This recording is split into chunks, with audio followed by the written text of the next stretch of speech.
Jadi sunnah itu diukur dari apa? Dari sejauh mana kita mampu mengamalkan sunnah yang dicontohkan baginda Rasul sallallahu alaihi wasallam, baik dari perkataan beliau, perbuatan beliau dan ketetapan beliau.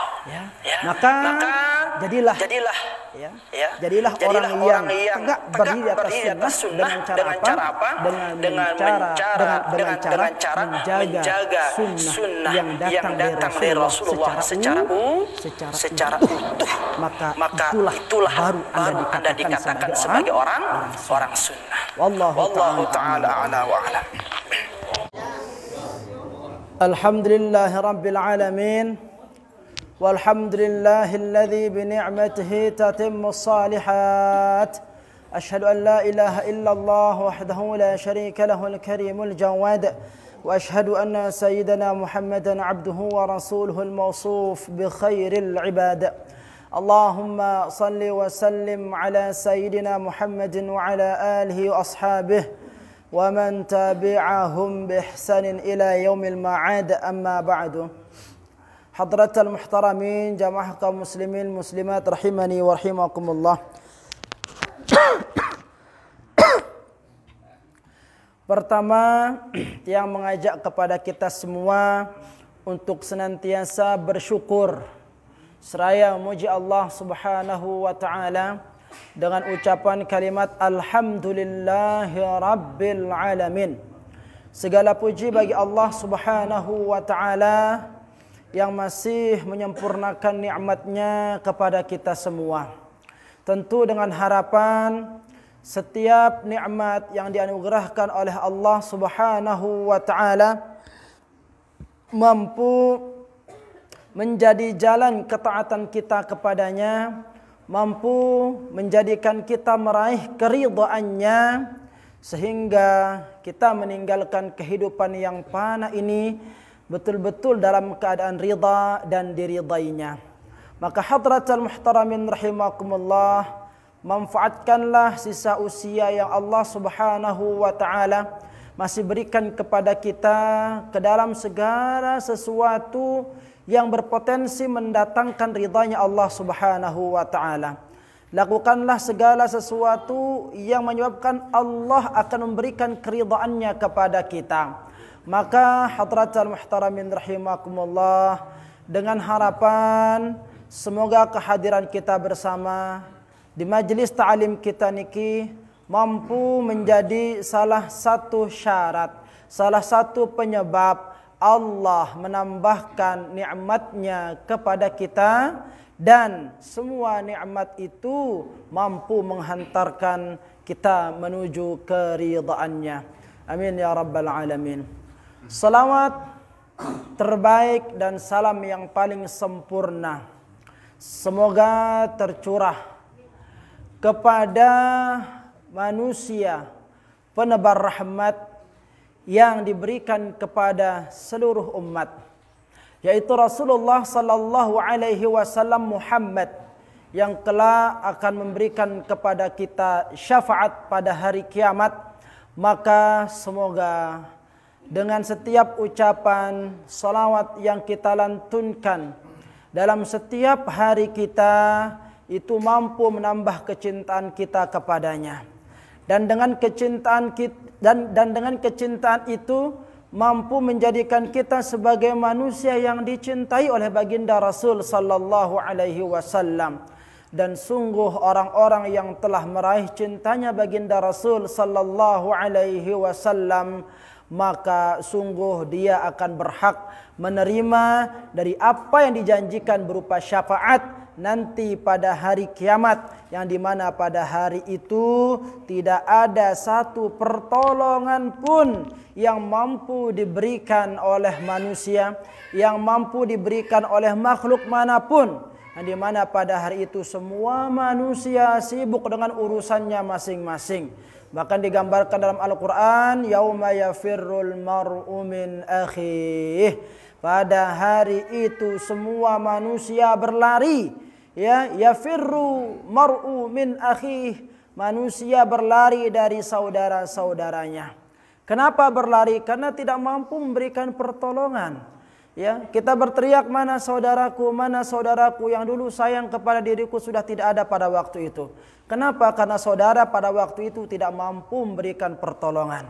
Wa ummihi wa abih, jangankan saudara, ummih wa abih, bapak, ibu dan bapak pun tidak mampu memberikan pertolongan pada hari itu. Padahal ibu adalah orang yang melahirkan kita ketika kita hidup di dunia. Dia yang mengasihi kita, bapak yang senantiasa mencarikan kita nafkah untuk memberikan, untuk menghidupi kita. Tapi pada hari itu ibu dan bapak tidak ada yang peduli sama anak-anaknya. Wa sahibatihi wa banih, sahib, siapa yang mengaku dirinya teman setia ketika di kehidupan dunia pun juga pada hari itu tidak mampu memberikan pertolongan. Ya, wa akhi, siapa itu? Wa banih, mohon maaf, wa banih, dan anak-anak keturunan. Ya, bagaimanapun kita mengatakan duhai putraku, dulu aku adalah ayahmu yang senantiasa mencarikan engkau banting tulang peras keringat, mencarikan engkau nafkah agar engkau bisa hidup dengan sempurna, agar engkau bisa hidup dengan mulia, maka pada hari ini tolonglah aku. Tetapi sungguh pada hari itu tidak ada siapapun, satu orang pun yang mampu memberikan pertolongan. Mengapa? Karena semua pada waktu itu dipenuhi dengan rasa takut. Rasa takut akan apa?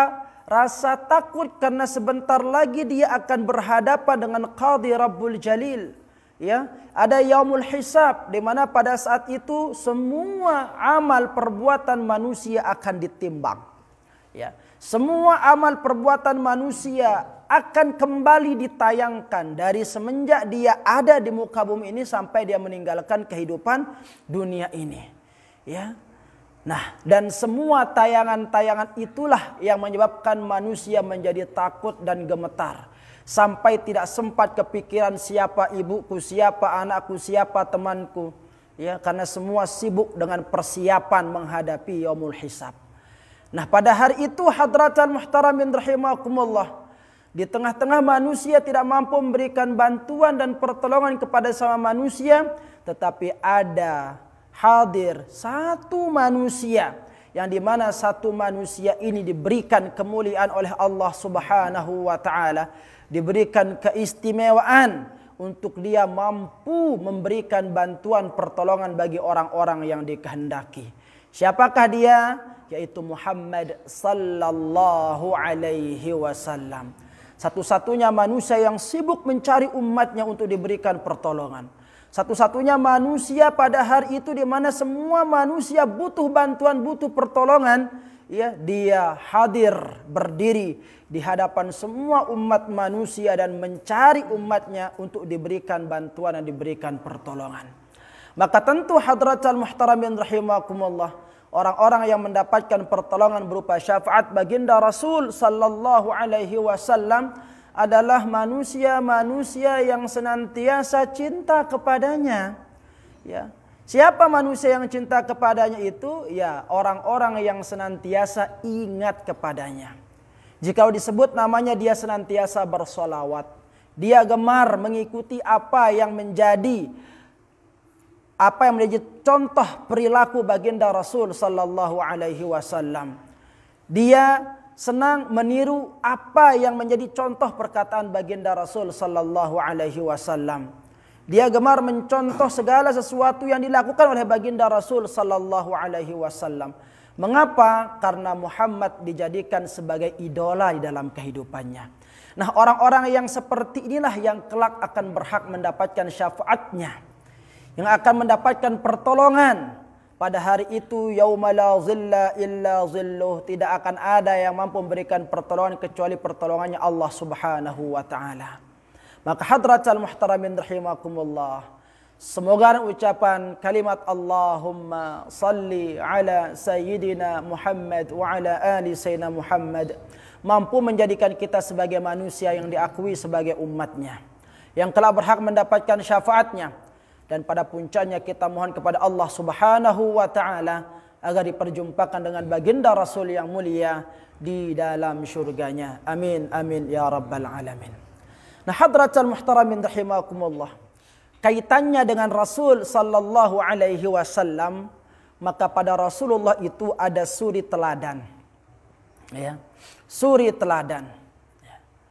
Laqad kana lakum fi Rasulillahi uswatun hasanah. Ada contoh kebaikan pada Muhammad sallallahu alaihi wasallam. Dan contoh kebaikan itu akan mau ditiru oleh setiap manusia. Oleh setiap manusia yang memiliki kriteria. Ya. Jadi meskipun semua kita ini mengaku umat Muhammad, tetapi tidak semua kita ini mau meneladani Rasulullah sallallahu alaihi wasallam. Kamu agama kamu apa? Islam. Beriman kamu? Beriman. Siapa Nabi? Muhammad. Tapi tidak semua dari manusia yang mengaku dirinya Islam, tidak semua dari semua yang mengaku Rasulnya adalah Muhammad mau meneladani Muhammad sallallahu alaihi wasallam. Maka siapakah manusia yang mau menjadikan Muhammad itu sebagai suri teladannya? Lanjutan ayat tersebut, liman kana yarjullah wal yaumil akhir, ya. Orang-orang yang menghendaki, orang-orang yang merindukan perjumpaan dengan Allah. Ini yang pertama. Orang-orang, ciri-ciri manusia yang mau menjadikan Muhammad itu sebagai idolanya, ya. Ada di dalam hatinya itu kerinduan untuk segera ingin berjumpa dengan Allah. Jadi orang-orang yang ingin berjumpa, yang tidak sabar ingin berjumpa dengan Allah Subhanahu wa taala, maka dia senantiasa gemar menjadikan Muhammad itu sebagai contoh dalam kehidupannya. Yang kedua siapa? Orang-orang yang rindu perjumpaannya akan yaumul akhir. Ya. Artinya apa? Manusia-manusia yang tidak takut mati. Manusia-manusia yang rindu, ya, akan kematian. Kenapa? Karena dengan kematian itu menjadikan syarat bagi dirinya untuk bisa berjumpa dengan Tuhannya. Ya. Ini dia. Orang yang rindu berjumpa dengan Allah. Orang yang percaya kepada yaumul akhir, ya, dan tidak takut mati, ya. Dan orang yang senantiasa berzikir kepada Allah dengan zikran katsira, dengan zikir yang banyak. Inilah di antara ciri-ciri yang digambarkan oleh Allah Subhanahu wa taala dalam Al-Qur'an, ya. Ciri-ciri dari manusia yang mau menjadikan Rasulullah sallallahu alaihi wasallam itu sebagai suri teladannya. Maka jikalau orang ini takutnya kepada Allah kurang, cintanya kepada Allah tidak ada, di dalam hatinya justru dia lebih takut kepada makhluk dibandingkan kepada Allah, ya, maka dia tidak akan mau menjadikan Muhammad itu sebagai suri teladannya. Orang yang takut akan hari akhirat, orang yang takut berjumpa dengan yang namanya kematian, orang-orang yang seperti inilah orang-orang yang tidak mau menjadikan Muhammad sebagai suri teladannya. Ya.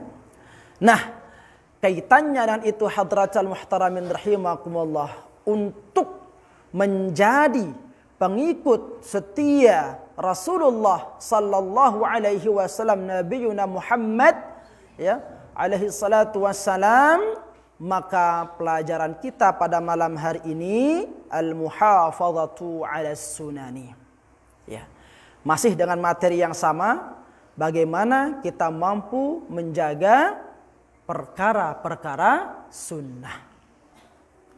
Mungkin di kitab Pelunggu halaman 25 tempatnya. Halaman 25. Wa minha al-muhafazatu 'ala sunani. Dan di antara wasiat yang 9 itu adalah al-muhafazah, menjaga 'ala sunan, perkara-perkara sunnah. Ya. Sebagaimana yang sudah sampaikan pada pertemuan yang lalu, kita sama-sama sudah ketahui bahwa sunnat itu, ya, kalau ditarik ke dalam pembahasan fikih, maka dia memiliki definisi ma yuthabu ala fi'lihi wa la yu'aqabu ala tarkihi. Perkara yang ketika dikerjakan akan mendatangkan pahala, ketika ditinggalkan tidak akan mendatangkan dosa. Ini makna daripada sunnat di dalam ilmu fiqih. Lalu ketika dia dibawa, ya, ditarik ke dalam ilmu hadis, maka sunnah itu memiliki makna apa? Ma wudhifa ila aqwalin Nabi sallallahu alaihi wasallam wa af'alihi wa ahwalihi. Apa yang disandarkan kepada Rasul sallallahu alaihi wasallam, baik itu dari perkataan beliau, perbuatan beliau, dan segala macam bentuk ketetapan beliau. Ya. Was-sunnatu al-muthabu man qad fa'alah. Sunnat itu, ya, al-muthabu man qad fa'alah, berpahala ketika dikerjakan, walam yu'aqab, dan tidak berdosa, walam yu'aqab imru'un in ahmalah, ketika ditinggalkan. Ya. Ini makna daripada sunnat. Lalu pada bait di bawahnya hafidh. Maka orang-orang yang mengatakan dirinya salik, wahai orang-orang yang meniti jalan menuju Allah, orang-orang yang mendambakan kedudukan istimewa di hadapan Allah, hafidh, hendaklah bagi kalian untuk apa? Menjaga. Apa yang dijaga? Ala sunanin, perkara-perkara sunnah, wa adabin, dan adab. Ya. Orang-orang yang mendambakan perjumpaan dengan Allah, orang-orang yang mengatakan dirinya rindu kepada Allah, maka karena Allah menggantungkan cintanya kepada cintanya, Allah menggantungkan cintanya kepada Muhammad, ya. Kan barang siapa yang mencintai Allah, maka hendaklah dia mencintaiku. Ya, sabda Rasul sallallahu alaihi wasallam, ya. Barang siapa yang cinta kepada Allah, maka hendaklah dia mencintai diriku. Nah, karena Allah menggantungkan cintanya kepada kasihnya Muhammad sallallahu alaihi wasallam, maka untuk meraih cintanya Allah itu, dia harus terlebih dahulu mampu meraih cintanya Rasulullah. Bagaimana caranya agar dia mampu meraih cinta Rasul? Dia harus mau meneladani Rasul sallallahu alaihi wasallam. Dan semua dari ketentuan-ketentuan Rasulullah itu disebut dengan sunnah. Ya. Hafidh ala sunanin, maka jagalah duhai orang-orang yang mendambakan perjumpaan dengan Allah, ya, jagalah perkara-perkara sunnah, wa adabin, dan adab-adab, digandeng dia di sini. Sunnah, adab, ya. Atat ma'thuratan an khairi man jaa mursala, ya. Karena yang dua inilah yang akan mampu menghadirkan kebaikan, yang akan mampu mempengaruhi hati kita, ya. Manja mursala, ya. Ini yang akan mampu menjadikan kita terpaut dengan Rasul sallallahu alaihi wasallam. Ya.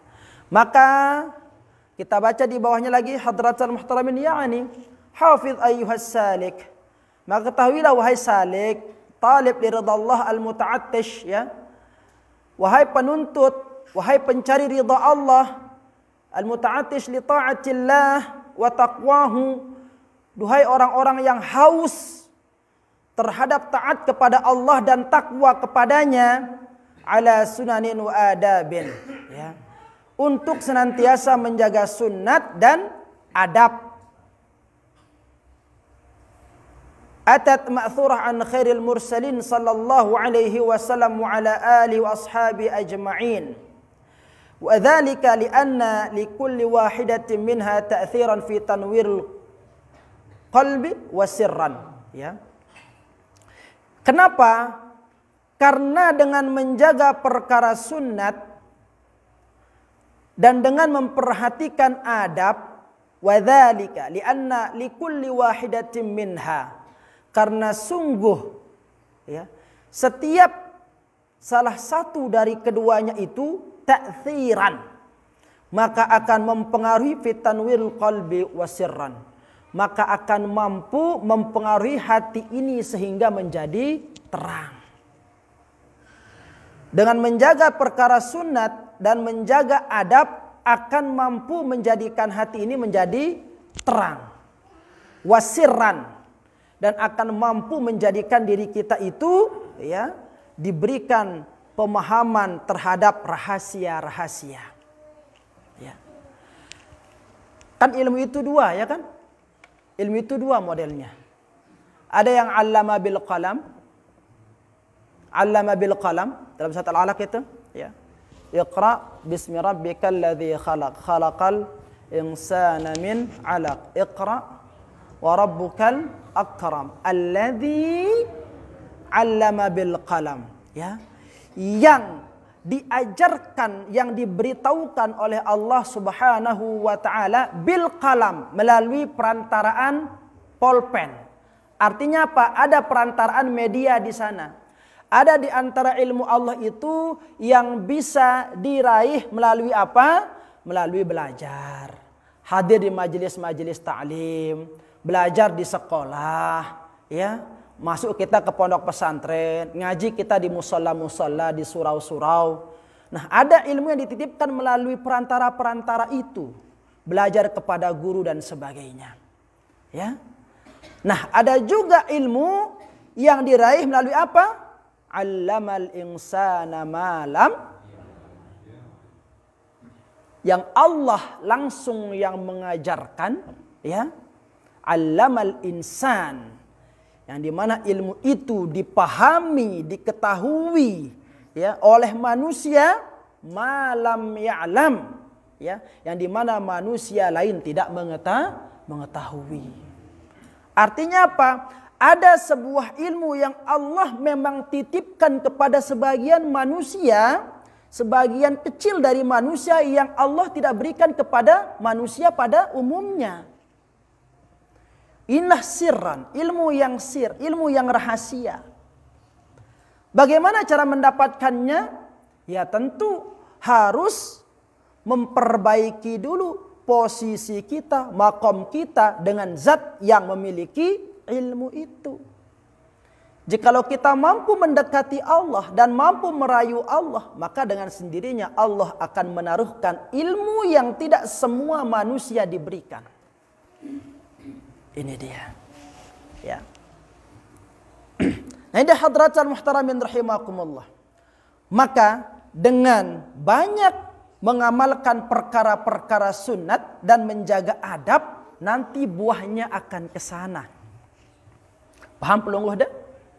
Nah, mana di antara perkara-perkara sunnah itu, ya, mungkin tiada dikata pelungguh dah, kita pelungguh dah.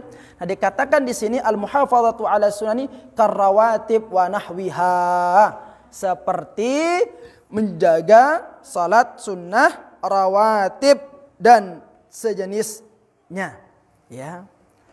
Tahu pelungguh dah salat sunat rawatib? Tahu kan? Nah, jadi dari salat sunat rawatib itu ada yang muakkad, ada yang ghairu muakkad, ya. Ada yang sangat dianjurkan, ya. Ada yang terikat, ada yang tidak terikat. Yang muakkad itu 12. Banyak disebutkan dalam hadis melalui redaksi yang berbeda, ya. Dikatakan di sini man shalla, barang siapa yang salat qabla al-fajri rak'atain, ya. Barang siapa yang salat sebelum fajar atau salat qabliyah subuh rak'atain, 2 rakaat, ya. Wa qabla dhuhri arba'an, sebelum zuhur 4 wa ba'daha arba'an. Ya. Dan setelah zuhur itu 4 rakaat, wa arba'an qabla al-asri, dan 4 sebelum asar, dakhalal jannah. Ada yang mengatakan seperti itu hadisnya. Ya. Dalam riwayat yang lain, ya, dalam riwayat yang lain dikatakan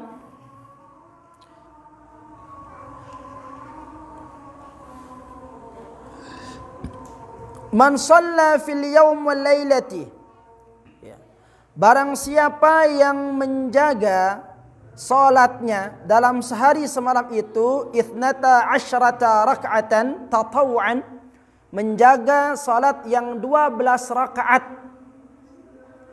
salat sunat 12 rakaat, banallahu lahu baitan fil jannah, maka Allah subhanahu wa ta'ala akan membangunkan baginya surga. Jadi salat rawatib itu, ya, yang muakkad itu ada 12. Yang dimana jikalau ini diamalkan, maka sebelum dia meninggal itu Allah subhanahu wa ta'ala telah bangunkan baginya istana di dalam surga. Mana yang 12 itu? Catat, arba'an qabla zuhri, 4 rakaat sebelum zuhur, wa raka'ataini ba'daha, 2 rakaat setelahnya. Berapa jadinya? 6. Wa raka'atain ba'dal maghrib, 2 rakaat setelah maghrib, tidak ada sebelum asar, ya. Di sini dikatakan wa raka'atain ba'dal maghrib, 2 rakaat setelah maghrib, wa raka'ataini ba'dal isya, 2 rakaat setelah isya, wa raka'atain qabla salatil fajri, dan 2 rakaat sebelum melaksanakan salat subuh. Berapa jadinya? 12, ya. Nah, ini dia salat sunat yang 12, jikalau dikerjakan, jikalau diamalkan, maka Allah subhanahu wa ta'ala akan menyediakan baginya bangunan berupa istana di dalam surga. Ya. Ini di antara keutamaan menjaga perkara sunat. Belum lagi salat sunat yang lain. Rak'ata al-fajri khairum minad dunya wa ma fiha, 2 rakaat sebelum subuh atau 2 rakaat yang kita kerjakan qabla subhi, ya, khairum minad dunya wa ma fiha, maka itu lebih utama, lebih baik dibandingkan dengan dunia dan seisinya. Ya. Jadi sempatkanlah diri melakukan salat sunat sebelum subuh itu mana-mana 2 rakaat. Karena sungguh yang 2 rakaat itu pahalanya kalau misalkan dibandingkan dengan harta kekayaan, lebih mulia itu, lebih baik itu dibandingkan dengan dunia ini beserta isinya. Ya. Balente doang beli mere sehektar, beli balente ke demanten deh. Aida Masya Allah beli balena dengan ini sehektar jama beli balena. Nah sehektar doang mere camoh apa itu? Mere deman apa itu? Terus dalam balente ini kursinya bagus, berdua mobil, berdua pesawat, berdua lolon nyur, berdua lolon korma, berdua duren selopuna. Ke beda manten deh. Nah, padahal balena belena pira enggak sehektar. Enggak sehektar. Padahal limamban narabe bale belena sehektar limamban, ya. Nah, paling belelah kita punya rumah misalkan 10 ara, misalkannya dengan halamannya. Nah 10 ara doang meredaman apa? Penuh dengan ngajumnya. Nah, ini salat sunat hanya 2 rakaat. Ternyata itu lebih baik dibandingkan dengan dunia beserta isinya. Busip lu udah beli dunia ini. Lamun arak kepeng dah bau. Logo sigen milih berjual malak. Kan ngene, ya. Nah, ini keutamaan daripada salat sunat 2 rakaat sebelum subuh. Makanya ya, kebiasaan di negeri Arab itu ya, baik di Mesir ataupun di Saudi ataupun di mana saja, itu biasanya jeda antara azan dengan iqamah khusus pada salat subuh itu lama. Ya, lama. Itu sampai setengah jaman, sampai 40 menit baru dia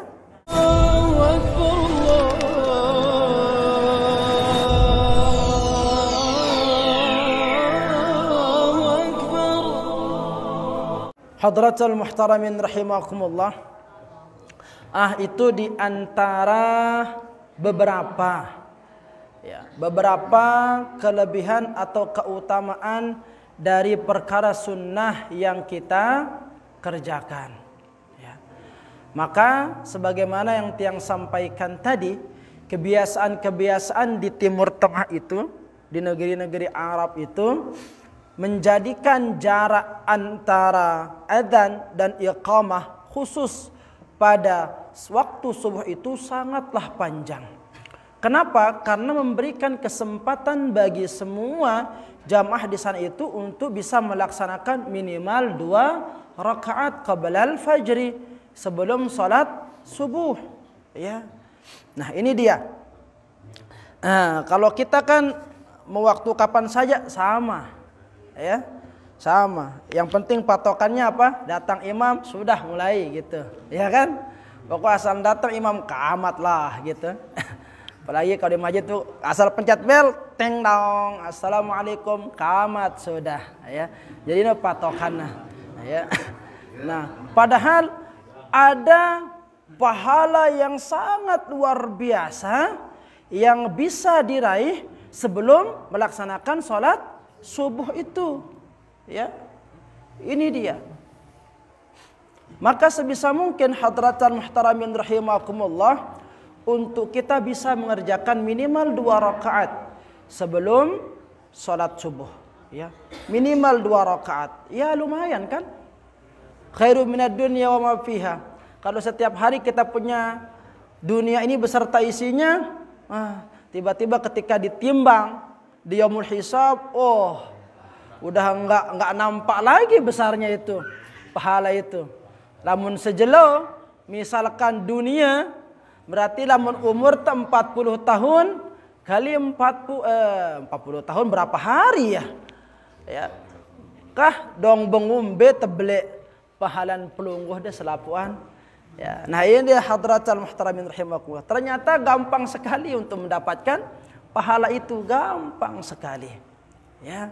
Nah, lalu kita apalagi ke genta mau gawe salat sunat 2 rakaat sebelum fajar. Orang urasnya itu juluan manok sebetulnya ketimbang itu uras kan. Arak kadang-kadang ini model manusia, maka jauh dunia wa mafiha. Akhirnya apa? Ketika bangun, wah senam dengan sekolah 1, 2. Sudah itu salat sunat 2 rakaat dulu sebelum subuh. Bagaimana ini? Wah lewat bro, ya. Wah lewat waktunya lihat tuh. Wah tambah duha itu. Nah, duha beda lagi pahalanya. Ya. Kalau duha beda lagi pahalanya. Ada yang mau mengamalkan salat duha? Salat duha itu, ya. Salat duha itu ya minimal lamun bau gawe ya minimal 2 rakaat. Itu duha. Maksimalnya berapa? Berapa? 12. Karena Rasulullah ya itu selalu mengerjakan duha itu 12. Sebagian sering Rasulullah SAW mengerjakan 12 kalau duha itu, ya. Kalau duha beda lagi keutamaannya.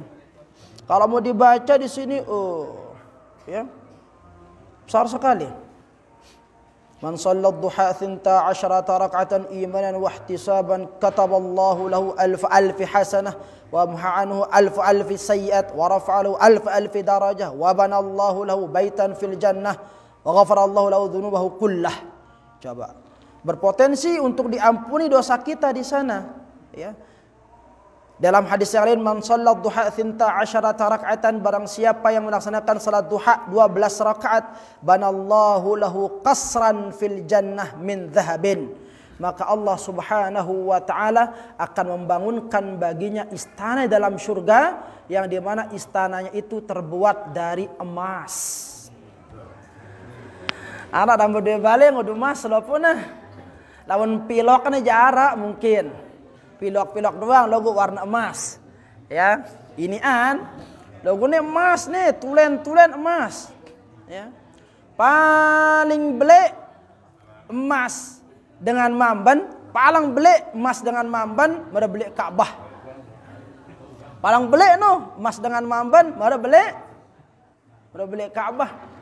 Kalau tu haji atau umrah beli kalong letono, matanino gambar pindan Ka'bah. Paling beli emas dengan mamban, mara beli Ka'bah. Ya. Nah, ini ompol-ompolan Allah Subhanahu wa taala akan bangunkan apa? Akan bangunkan istana yang di mana istana itu terbuat dari emas. Ya. Maka kalau pelunggu ingin berusaha emas, nah dari sekarang saja. Ya. Dari sekarang aja berusaha emas gitu. Tabung. Tapi emas ini sangat luar biasa, hadratan muhtaramin rahimakumullah. Lawan pelunggu dengan dalang kepeng, semakin hari kepeng darah ajinah, tentu apa ndek? Semakin darah ajinah kan? Lamun lae patuta masih beci, jangankan pelunggu. Tiang saja kalau waktu masih beci itu, lamun tebedue kepeng selai rupiah penuh mau tembeli kacang. Ya, mau tembeli pelcang selai rupiah. Lain nih, lamun naka pelcang pirajin pelcang. Lamun 2 yu enggak 2 urat kangkung nah. Ya. Lamun semangkin nih. Artinya semakin bertambah usia bumi ini, harga kepeng itu semakin tidak ada. Tapi kalau emas semakin tahun semakin mahal. Ya, mulai liakan aji 12 yu mungkin, aji 7 yu, terus tak aji selayu, ya, tak aji 75 yu, makin pirajin emas hampir 1 juta. Hampir 1, itu pun yang tidak 24 karat. Kalau yang 24 karatan, nah, pirajin.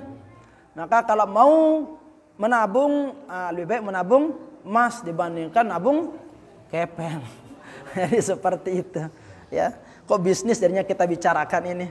Ya ini kita berbicara pahala. Ya.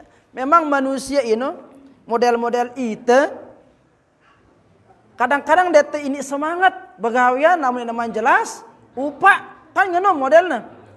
Ne jelas doang ngejul upah tanpa temele pedas begawian teu ngono pun. Mele ide nambah le bangkatku, pira beli bangkat deh 1 hektar. Biasa-biasa ada nambah. Si tegan poin nambah 1 hektar. Pira judul upah aku? Nah, lamun jelas upah teberu ampo tepertimbangan mele atau ende. Nah, misalkan de nambah le bangkatku 1 hektar. Bilang jeluk ku gaji ide seere tanah. Bahkan cemoh langsung nambah kan? Seperti itu. Memang model-model kita ini ya begitu. Ya, masih ibadahnya itu bentuknya merangkun dengan si bisnis. Dengan si pedagang, lawan mau bati dan agan mele ibadah. Nah, ini model-model kita ini. Boleh enggak seperti itu? Boleh, tahapan-tahapan. Ya. Nanti kalau kita sudah pada posisi yang betul-betul dekat dengan Allah, oh sudah tidak berharap itu lagi. Ya. Ara sopo ina rajin baca al-waqiah bilang kalimah, ina masya Allah rajin sekali sudah bukan tiang heran setiap bilang jero ini berombo aja nih waqiah diri. Nah ke waqiah jemaah tabligh waqiah itu waqiah diri kumbena kan jantina lancar rezekinta. Artinya apa? Dia membaca surat waqiah itu niatnya apa? Agar dimudahkan dilancarkan rezeki. Akhirnya kalau nggak ada kaitannya dengan rezeki nggak mau baca Al-Waqiah. Akhirnya kasihan surat-surat yang lain. Al-Baqarah nggak pernah dibaca. Iri Al-Baqarah itu. Ya. Ali Imran tidak pernah dibuka. Al-Anfal, An'am nggak pernah dibuka. Yang dibuka kalau enggak Al-Waqiah, Al-Muluk. Al-Waqiah, Al-Muluk itu terus setiap hari. Nah ini dia. Boleh enggak seperti itu? Boleh. Boleh. Bertahap. Ya.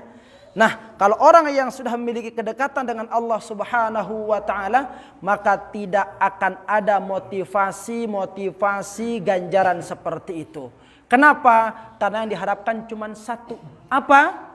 Allah, bagaimana caranya Allah ridha kepada dirinya. Asal kekasihku Allah senang sama aku, yo wes. Itu yang terbaik. Ora popo, aku digaji atau ora digaji, misalnya kalau bahasa Jawanya itu. Mau digaji atau tidak digaji, rapopo, nggak masalah. Yang penting bosku senang. Yang penting majikanku senang. Nah ini orang kalau sudah memiliki kedekatan dengan Allah seperti itu. Nggak peduli mau dikasih pahala atau nggak dikasih pahala. Yang penting ini perbuatan aku kerjakan, ini tugas aku kerjakan. Dengan aku mengerjakan tugas ini Allah senang kepada diriku, selesai. Nah ini dia. Ya. Tapi bertahap. Nah bertahap. Sama seperti kita zikrullah. Nanti kita akan bahas zikir. Mungkin ada pembahasan tentang zikir. Ya. Kan kalau mengamalkan zikir sekian, keutamanya begini. Yang mengamalkan istighfar sekian, keutamanya begini. Ya. Akhirnya motivasi zikir sama istighfarnya bukan untuk minta ampun, tapi untuk mendatangkan kepeng. Kan seperti itu. Ya. Padahal istighfar itu fungsinya apa? Agar diampuni dosa kita. Tapi gara-gara membaca hadis, barang siapa yang membaca istighfar ini kalimatnya, ya, setelah sholat subuh dan sebagainya, maka Allah akan menjadikan segala kesempitan itu lapang dan sebagainya. Istighfar, astagfirullah. Orang istighfar menangis kalau dia istighfar, harap-harap cemas. Bida bareh mau berdagang ini. Bida mau berdagang bareh. Jadi tujuan dari istighfar itu enggak didapat lagi. Istighfar kan untuk agar Allah mengampuni dosa kita. Tapi ada orang istighfar tujuannya agar dapat kepeng. Nah ini dia. Jadi terbalik dia. Ya, boleh nggak seperti itu? Boleh, tapi untuk pemula nggak apa-apa. Ya, nah insya Allah nanti pada pembahasannya kita mungkin akan nyampe ke sana. Ya, keutamaan zikir, keutamaan salawat, keutamaan istighfar, keutamaan di sini pengajian teguran tinggi, yaitu menjaga perkara-perkara sunnah. Inilah sabda Nabi Sallallahu. Barang siapa yang rindu akan cinta Allah, maka hendaklah dia selalu menjaga sunnah dan memperhatikan adab. Karena dengan menjaga sunnah dan adab, maka hatinya akan menjadi terang. Dan yang dimaksud dengan sunnah-sunnah itu adalah sunnah-sunnah rawatib dan sejenisnya. Maka barang siapa yang selalu menjaga sholat sunnahnya, Allah akan membangunkan dia istana di dalam surga. Terakhir saya Ustaz dulu, sholat sunnah 2 rakaat sebelum subuh pahalanya lebih baik dari dunia beserta isinya. Nah, untuk memperjelas Nabi sisakan Ustaz, sila kita bareng-bareng bahas dalam sesi tanya jawab. Sila sesi ketua. Kalau ketua? Nah, mari. Assalamualaikum warahmatullahi wabarakatuh. Waalaikumsalam warahmatullahi wabarakatuh. Terkait dengan nanti yang disampaikan tadi, jadi barang siapa yang melaksanakan sholat sunat sebelum subuh, jadi insya Allah Allah akan membangunkan dia istana di surga. Nah niki untuk perkara sunat, padahal waktu di sini waktu sholat subuh belum tiba. Kan waktu di sini jam 5. Sementara yang di masjid kemarin niki udah sering dan niki masih jam 4 melaksanakan sholat sunat. Toto ada orang azan niki. Jadi apakah Termasuk sejak dia azan itu sudah masuk waktu apa belum? Sedangkan di sini belum ada waktu. Orang azan pertama kali. Sedangkan kalau sudah azan ini kan sudah jelas ada masuk waktu niki. bagaimana orang yang melaksanakan sholat sunat itu ada hubungannya, apakah masuk sudah sholat wajib ataupun masuk sholat sunat. Ya, iki aja dulu satu, insya Allah nanti kita. Terima kasih. Assalamualaikum warahmatullahi wabarakatuh. Waalaikumsalam. Baik. Waalaikumsalam warahmatullahi wabarakatuh. Yang ulang itu Ustaz mengenai sholat 40 hari yang rutin, artinya dalam berjamaah tidak pernah nol, tapi istiqomah dia sampai 40 hari. Kira-kira bagaimana besar pahalanya itu? Yang saya dengar itu di apa, di televisi itu saya ikuti dakwah, sama pahalanya dia korban unta 1000 unta. Kalau dia pernah dia kosong dalam satu hari berapa hari itu? Tidak alfa. Tidak pernah alfa, non-stop 40 hari. 40 hari berjam terus. Ini terima kasih. Wassalamualaikum warahmatullahi wabarakatuh. Orang selain? Assalamualaikum warahmatullahi wabarakatuh. Waalaikumsalam warahmatullahi wabarakatuh. Mungkin sedikit melenceng dari tema yang kita tanyakan di sini, bagaimana dengan kelompok tertentu yang mengaku dirinya fanatik terhadap sunnah dan sering membid'ahkan golongan tertentu, dan bagaimana cara kita memandang sebagai orang awam yang cenderung minim tentang ilmu agama. Sudah.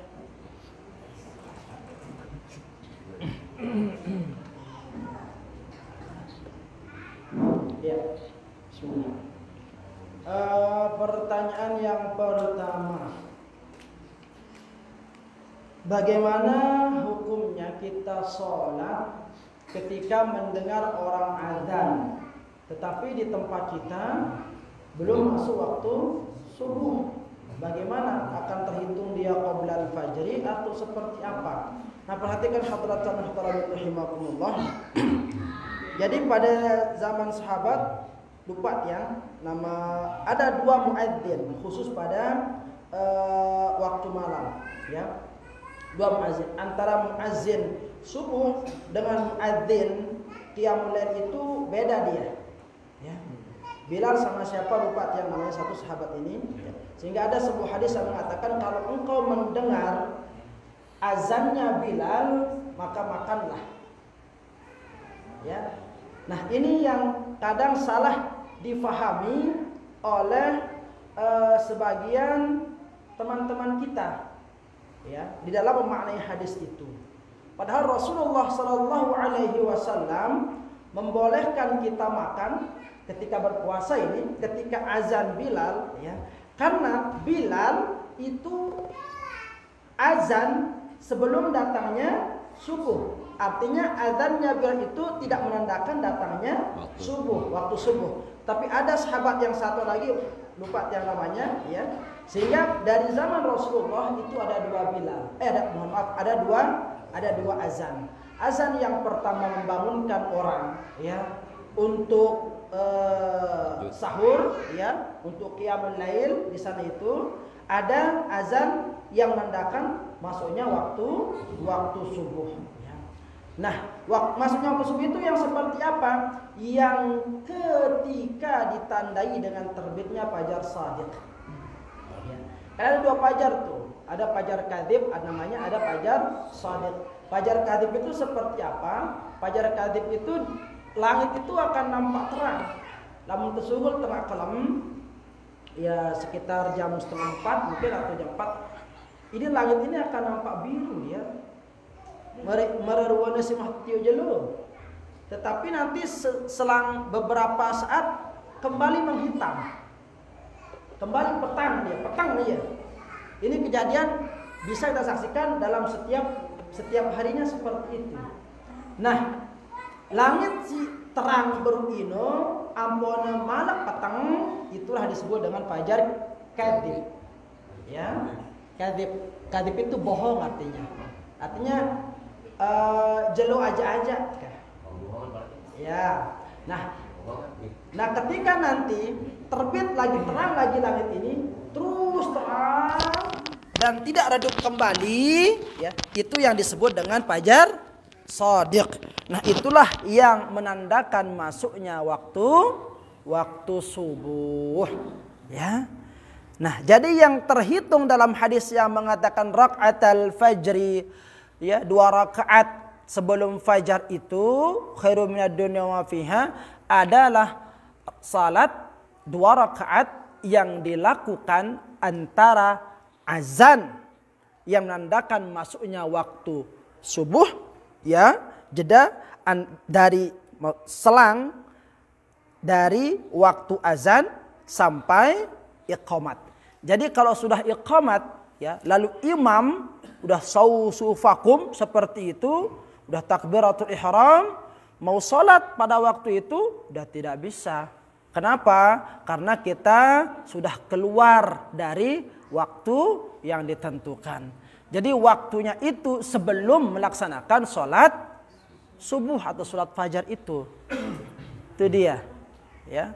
Jadi itu tak waktunya sih rakaatul fajri, 2 rakaat sebelum fajar itu, ya, khairum minad dunya wa fiha, lebih baik dari dunia dan seisinya. Maka kalau bisa sebisa mungkin diulur-ulur, ya, artinya lebih lama, khusus pada waktu subuh, jeda atau jarak antara azan dan iqamatnya. Nah, jadi jeda itu dipergunakan untuk melaksanakan salat sunat, bukan untuk memperpanjang mimpi, ya. Azan, masih azan subuh biasanya sesuai ya kamat malik tarik selimut, ya, bukan seperti itu maksudnya.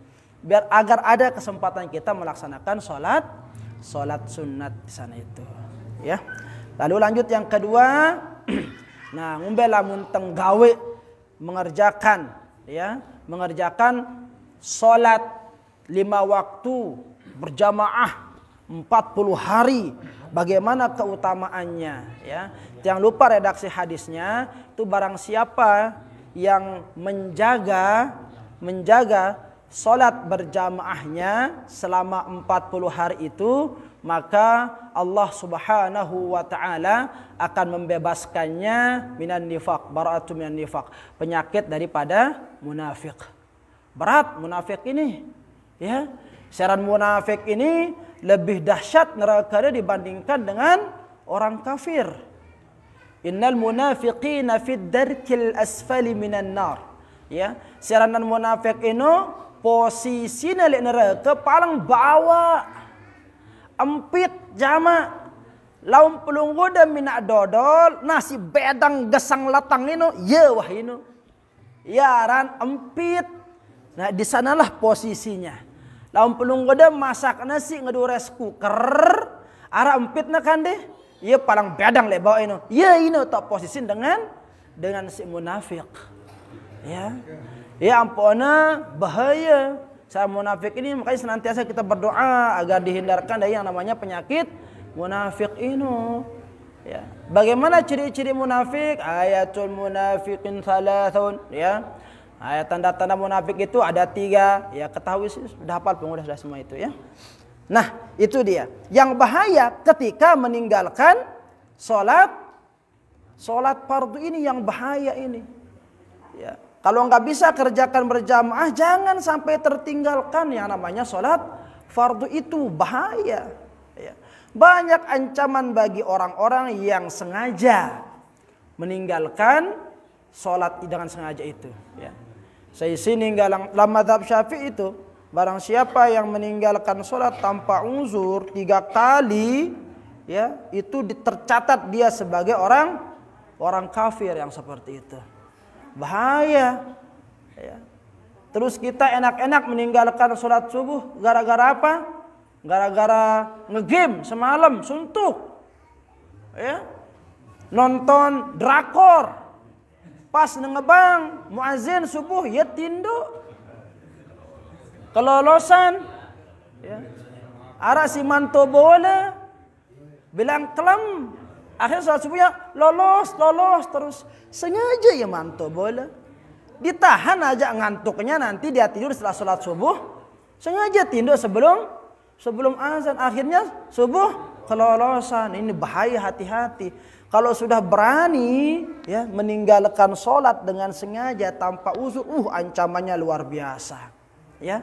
Dan wanita-wanita kalau mampu menjaga sholatnya, Masya Allah, surga menanti. Ya, idza sallatil mar'ah khamsaha. Ya, jikalau wanita-wanita itu, para istri-istri itu menjaga sholatnya yang 5 waktu, wasomat syahraha, dan dia menjaga puasanya yang 1 bulan, wahafidhat farjaha, dan dia menjaga kemaluannya, ya, sugu dinerani penggitan buluna, sugu dinerani penggitan tombongna, kan makin macam kundengan bekelambi lagu ketempuan selopuna, ya, apalagi ni tak Honda doku ceritana, tak Honda berjilbab lagu kelambina ketat, ketika dia naik Honda kelambina tayak penggitan pecelengan oleh mudi. Ini kan banyak kejadian seperti itu kan. Bajang-bajang endah, lamun sholat ngurusan lepis penuh, pasti mungkin belum pernah menemukan bajang-bajang yang kayak gitu. Ngurus selanana, antena keren dok, ada peptisen dok, ada berselana, bawa-bawa, terus pakai baju kaos. Ketika ruku, penggitan pecelengan, wah pecelengan bedeng malak, ya kan? Ya Allah, melet sama surga bigori hisab terus. Ini yang banyak kejadian seperti ini. Jadi barang siapa di antara perempuan menjaga sholatnya yang 5, menjaga puasanya yang Ramadan, dia menjaga kemaluannya, ya, auratnya. Yang terakhir apa? Wa ta'ati zaujiha, dan dia taat kepada suaminya. Apa ujung hadis itu? Fadkhuli, maka masuklah kalian hai perempuan-perempuan. Ya.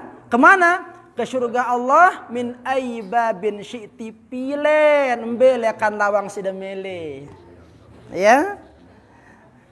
Kalau laki-laki gak ada perintah, gak ada perintah masuklah engkau laki-laki dari pintu surga mana saja yang kalian mau. Jikalau engkau mampu menjaga sholatnya, ini khusus bagi perempuan ini. Ya, coba. Mau masuk dari pintu mana saja boleh.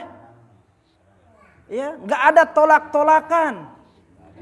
Saking mudahnya saran dengan Nina mau surga. Tapi meski seperti itu pun gambaran mudahnya perempuan masuk surga, ternyata isi neraka itu kebanyakan dari kaum piye toh. Ya, kok bisa kayak gitu? Padahal gampang sekali masuk surga, tetapi kok bisa kebanyakan penghuni neraka itu adalah perempuan. Nah, ini dia. Berarti ada something wrong di sini, ya. Artinya apa? Kebanyakan di antara wanita-wanita yang sudah diperdengarkan ayat-ayat Allah, yang sudah diperingati akan bagaimana sehingga dia mampu selamat di kehidupan dunia dan akhirat, tetapi ternyata banyak di antara perempuan yang tidak mau menjalankannya. Ini dia, ya. Apalagi ampura nih dengan Nina, ya demen lalu saran ngeraosin nu. Lamun ngeraos lupa ya. Ya, jauh-jauhnya tuh saran epen balena, ya ini sih jadi masalah ini. Ya.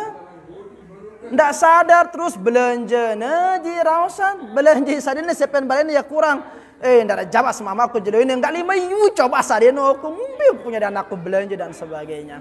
Nah, mungkin ini yang menjadi penyebab wanita-wanita itu banyak menjadi penghuni neraka, ya. Nah, lanjut pertanyaan yang terakhir.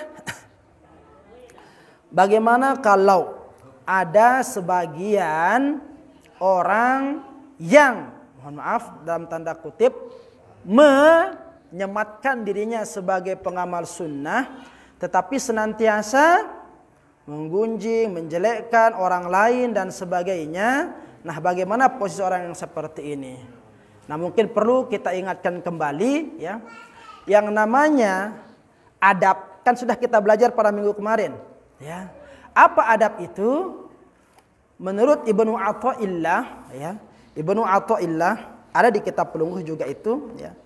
Apa orang yang beradab itu? Al-wuqufu ma'al mustahsinat, ya. Adab itu adalah berdiri tegak di atas kebaikan. Ya. Adab itu adalah mengeluarkan perkataan dan perbuatan yang menyenangkan hati orang lain. Intinya, orang yang sunnah sesungguhnya itu adalah orang-orang yang betul menjalankan sunnah. Sunnah baik dari qaulnya Rasulullah sallallahu alaihi wasallam dan af'alnya Rasul sallallahu alaihi wasallam. Maka mohon maaf, sunnah itu tidak bisa diukur dari apa? Dari label. Sunnah itu tidak bisa diukur dari apa? Dari jenggot. Nih, Rizki jenggotnya kan, ya, Yudi jenggotnya. Lalu harus kita katakan, jenggot tanda sunnah. Tidak bisa. No, beliau jenggotnya benar itu. Itu bukan jaminan. Ya. Orang yang sunnah itu adalah orang yang mampu ya melakukan sunnah secara utuh. Dia akan mampu meniru bagaimana Rasulullah berkata-kata. Dari perkataan Rasulullah. Dia akan mampu berbuat sebagaimana Rasulullah mencontohkan suatu perbuatan. Lalu pertanyaannya, apakah masih layak kita akan dikatakan sebagai orang yang sunnah sementara ya kita hanya mohon maaf menjaga jenggot kita saja, menjaga kumis kita saja, tetapi tempat tumbuhnya jenggot dan kumis ini kita tidak pelihara? Apakah masih layak kita dikatakan sunnah? Yang penting ya, yang paling penting dari sebuah identitas ya adalah bagaimana kita mampu mencontoh secara keutuhan dari apa yang diajarkan oleh baginda Rasul sallallahu alaihi wasallam. Maka ketika orang mampu menjaga lidahnya di perkataan-perkataan yang akan menyakiti hati orang, maka itulah orang yang telah memiliki mulut yang sunnah. Ketika dia mampu menjaga tangannya, kakinya, perutnya dari segala sesuatu ya yang dilarang oleh baginda Rasul sallallahu alaihi wasallam, maka itulah tubuh yang sunnah. Jadi sunnah itu diukur dari apa? Dari sejauh mana kita mampu mengamalkan sunnah yang dicontohkan oleh baginda Rasul sallallahu alaihi wasallam, baik dari perkataan beliau, perbuatan beliau dan ketetapan beliau. Ya, maka jadilah orang yang tegak berdiri di atas sunnah dengan cara apa? Dengan cara menjaga sunnah yang datang dari Rasulullah secara utuh. Maka itulah baru Anda dikatakan sebagai orang sunnah.